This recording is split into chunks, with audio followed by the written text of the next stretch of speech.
Welcome, friends, to the Bride of Christ if you're on YouTube, Bride of Messiah if this is Hebrew Nation Radio. And welcome for an emphasis today on the book of Daniel. When Yeshua or Christ was asked about the end of the world in Matthew 24th chapter, verse 3, he replied in verse 15, read and understand the book of Daniel. And that has huge impact for us because God says he declares the end from the beginning in Isaiah 46 verse 10 or 12, I think it's 10. And uh, we will see a couple things in the book of Daniel. First of all, let me just say in the book of Revelation, Christ says in Revelation 1:11, I am the Alpha and Omega. And I wrote a book called Alpha and Omega Bible Code, okay? Based on that principle, some scholars recognize that where a word or phrase is first found in the Bible, it often has a context or meaning that fits the end time or will fit. Not always, but sometimes it does. And today we can look at examples of that. I'll give you the one example right now. In this first half hour, 25-minute segment really, we will be looking at the first half of the book of Daniel. And in Daniel 4th chapter, King Nebuchadnezzar went crazy. He was having a pride streak about what great Babylon he had built, and judgment fell on him. He went out to eat grass for 7 years. Well, the eating the grass for 7 years is like the 7 years of famine in the book of Genesis, 41st chapter. Joseph tells Pharaoh there's going to be 7 good years and then 7 bad. Really, it was an 8-year warning, and I believe, and I've shared this already in the Time is Fulfilled. That was the second in this series of a dozen programs we'll be doing. It'll take about 1/4 of a year. Then we're going to repeat because we don't get it all. There's a forgetting curve where even 1 day from now we only remember about half of what we heard, and at the end of the week, it's half of that is left, not much. So we will repeat, and you can invite your friends, etc. But times are impending, and in the book of Daniel, we see a 7-year ending that I think was proclaimed like Joseph when he gave an 8-year warning. He said 7 good years, then 7 bad. The events of 2015 were the 8-year warning. Christ said, woe to them with child, woe to them that give suck. If that had happened, the end time had started the very next year, there would have been no warning for the women who were going to getting pregnant, nursing, etc. But God gives the end time period will be a week of years that fit right after a sabbatical year in 2022. So look out for 23. 22 is coming. I believe it's going to be a bad year, just like Rwanda's persecution and slaughter of a million Protestant Tutsis. 7 years later was the 9/11 big event, got into war with Iraq, and 7 years later was a stock market crash in 2008, and then we had 7 years later all of those signs like the Pope coming to Congress to tell us what to do, and gay marriage, a new definition of marriage in the Supreme Court. Christ said, when you see an abomination standing where it ought not. Well, that definition of marriage ought not to be standing in the Supreme Court. And there was peace and safety with the Iran nuke deal. We had all those signs in 2015, I think, marking the end of 6,000 years. Usher's chronology has it around around 1996, plus or minus 4. Sir Isaac Newton's chronology of 2,000 years was around the year of 6,000, ended around the year 2000. But I think more specifically, look at that. If you'll get another chance, the time is fulfilled. And I believe it is, and we are looking forward, not eagerly, but in anticipation of bad times coming as we see them starting now. Favorite author said, coming events cast their shadow before. Well, we're going to look at the first half of the book of Daniel. First chapter, Daniel wisely opted out of the government health plan. We think it was the king's meat, the king's wine, the king's dainties and goodies. Well, he said, just give us simple fruits, vegetables, things like that. If you look up the Hebrew wording, it was, and that's part of what it was. So, interestingly enough, British Medical Journal has uh, posted an article which shows that that kind of diet will give you 73% less severity with COVID. And that was in 568 healthcare workers in a study that the British did of about 5 or 6 different countries. So yeah, Daniel's wise, and we can be wise, and we don't have to take that shot. Bad idea, and we're not going to go there now. We discussed that earlier, and if you didn't get it, look for the podcast with my name on it for health if you want. Uh, but right now, that's probably enough for the first chapter. The second chapter is an interesting. I will say this: each of the first 6 chapters in the book of Daniel had life and death issues. In the first chapter, Daniel and his friends could have offended the king. His meat, his wine isn't good enough for them. Okay, you guys are just slaves, and you think you can't eat from my table? Well, Daniel wisely, courteously said, "Just give us a 10-day trial and see." And in 10 days, he was better off. And I think we may need to say, well, check us later in 10 days. If we haven't gotten sick, we don't have the COVID or whatever. Just an idea. But I would not want a shot to change my immune system like is planned with the messenger RNA. And now we're having breakthrough cases, and the a doctor in Israel said we have hospitals full and 85 to 90% were fully vaccinated. Okay, not good. The CDC says, well, it won't prevent every case, and then they said, well, it prevents severity. Well, severity, those people, 85, 90% are in the hospital. That's severe. So not good at all. It's a lying situation, I think. Um, Okay, that's enough for Daniel 1. Daniel 2, another life and death issue. The king had a dream, so important to him, but couldn't remember what the dream was or what it meant. And he was going to threaten his wise men. You know, claim to know the gods. Tell me what the dream was and what it means. Well, they said, "Oh, king, nobody can tell you the dream, but if you tell us the dream, we can interpret it for you." Well, he said, not good enough, you're going to die. And when the news came to Daniel that he was part of the group that would be executed, he said, why is the king so hasty? We serve the God of heaven. He can reveal that dream. And that night, Daniel had a dream. It was the king's dream. And he is ushered into the king, see the king the next day, and he explained. He said, you saw an image, a metal man, head of gold, chest of silver, thighs of brass, and legs of iron, and then feet of iron and clay. And a stone came and smashed the feet of that image. It toppled over, ground it to powder. And he in the interpretation he said, "You are the head of gold, but there will be another kingdom represented by the chest and arms of silver, thighs of brass, and so on. 4 kingdoms." And actually, history has unfolded just that way. Atheists have become believers from this book of Daniel when they see that way back 2,500 years ago, God predicted the kingdoms just as they have unfolded from Babylon to Medo Persia, 2 arms of silver, thighs of brass, Grecian Empire. It even names those kingdoms in the book of Daniel. We see them named in Daniel 8, verse 20 and 21. But and then the legs of iron. Rome was known as the Iron Kingdom. And then it became feet of iron and clay. And the stone comes and smashes the image. The interpretation from Daniel was that in the days of these kings shall the God of heaven set up a kingdom that will never be destroyed, and it will break in pieces all these other nations.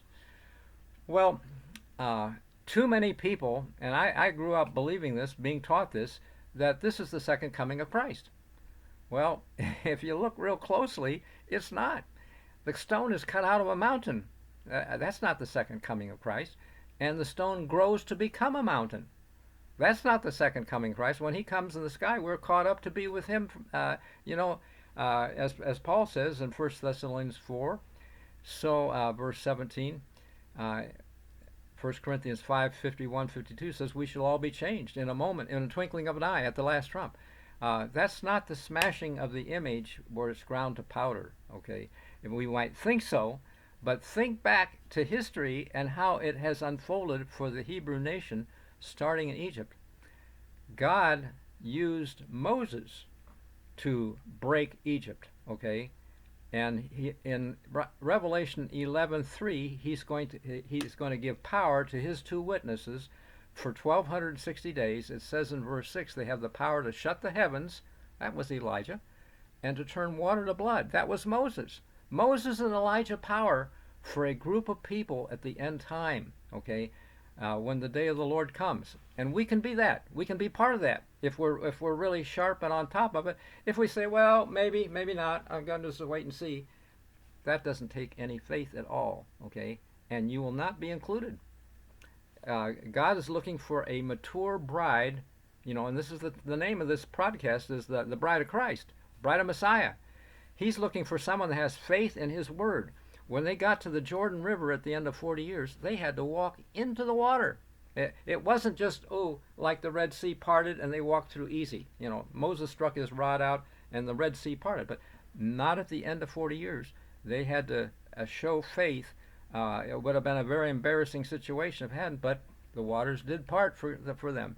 And I have found in my life, if you're going in the direction that God wants you, things will open up.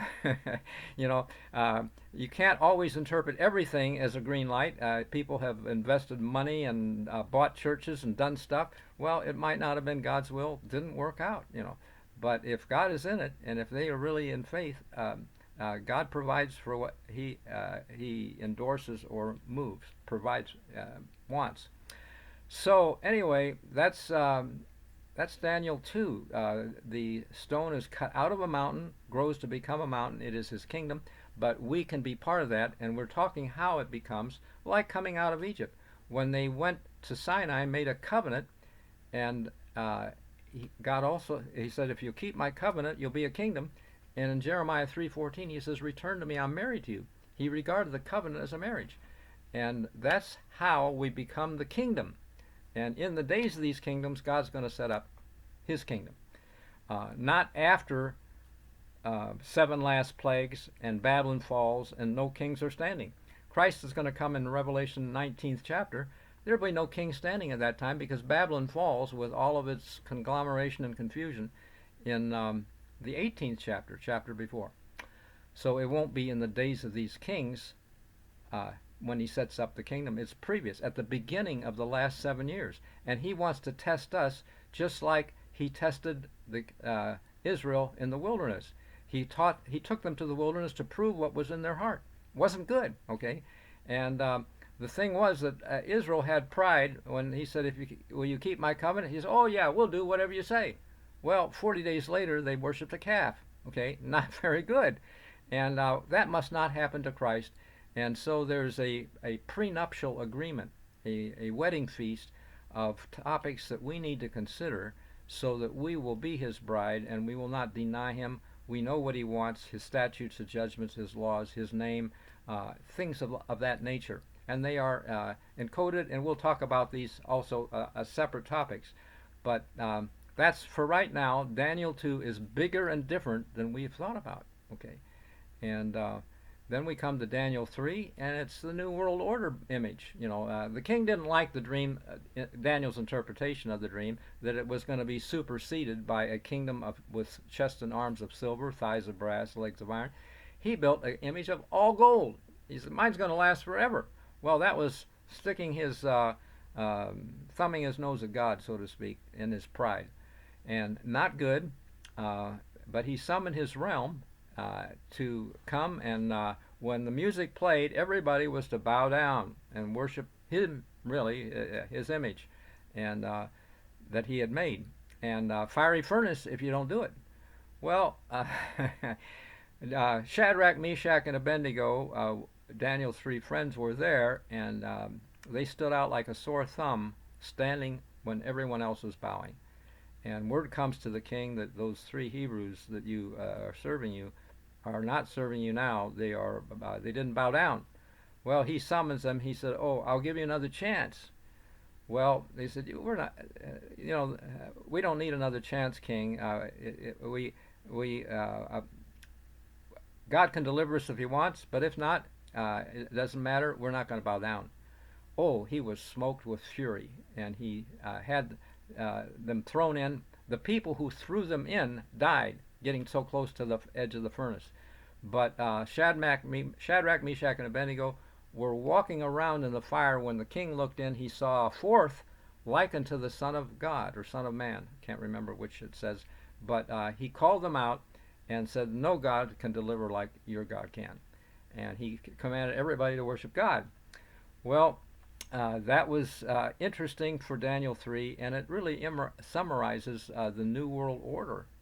The image in Revelation 13, around verse 14 and 15, there are three, I think, beasts, governments in Revelation 13. We'll talk about them next week from when you see this one, and it's in the 13th chapter. But the image beast is the image of Rome, the first beast. And the New World Order will have the image of Rome. It'll be like that because so many Catholic countries will vote the Pope power to be in charge, really. And we saw that with Rwanda when the UN could have stopped the genocide but didn't. He just let what the Pope just said, let the local government handle it. And the local government was Catholic, and 1 million Protestant Tutsis were slaughtered. UN will not be good. Let me out of that. Let's not plan on being part of that. They're going to compel everybody in your right hand or forehead. We're already getting the right arm stuff with the vaccination. A foreshadow, probably not the same thing, but coming worse will be happening then. Hold on, got a phone. Hey, I can't talk to you now. I'm doing a video. Call back later in an hour. Thank you. Bye-bye. So, anyway, that's it for Daniel 3. Daniel 4th chapter we already mentioned with a king eating grass for 7 years is a type of the end time famine or difficulty, tribulation for 7. And again, life and death issues. If we face it right, we can be spared. God said he would provide our bread and water will be sure. But that's only if we get it straight from get on the right side with him. He has provision for us. And he did for Israel when he took them to the wilderness. They ate manna for 40 years. Bread of heaven. Interesting. The 5th chapter is one that reminds us of America today. And we see it, you remember there's an expression commonly stated that the handwriting is on the wall. Well, it means bad news, bad things are coming.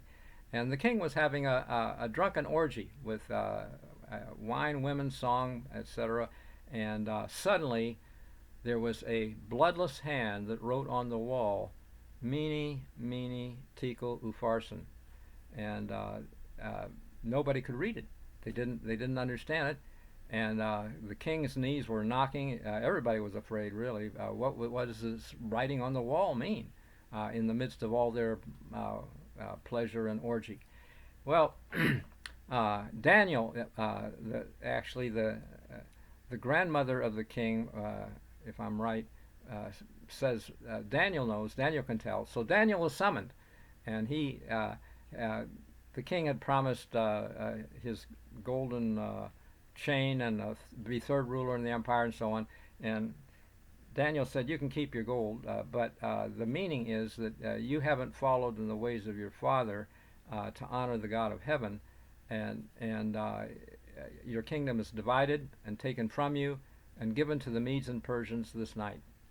Well, that very night, actually, the Persian army, Medes and Persians, had deviated the Euphrates River into a reservoir so that the water went down, and when it went under the gates had been left open, and the army just walked in, no fight at all, to conquer Babylon, the biggest empire in the world.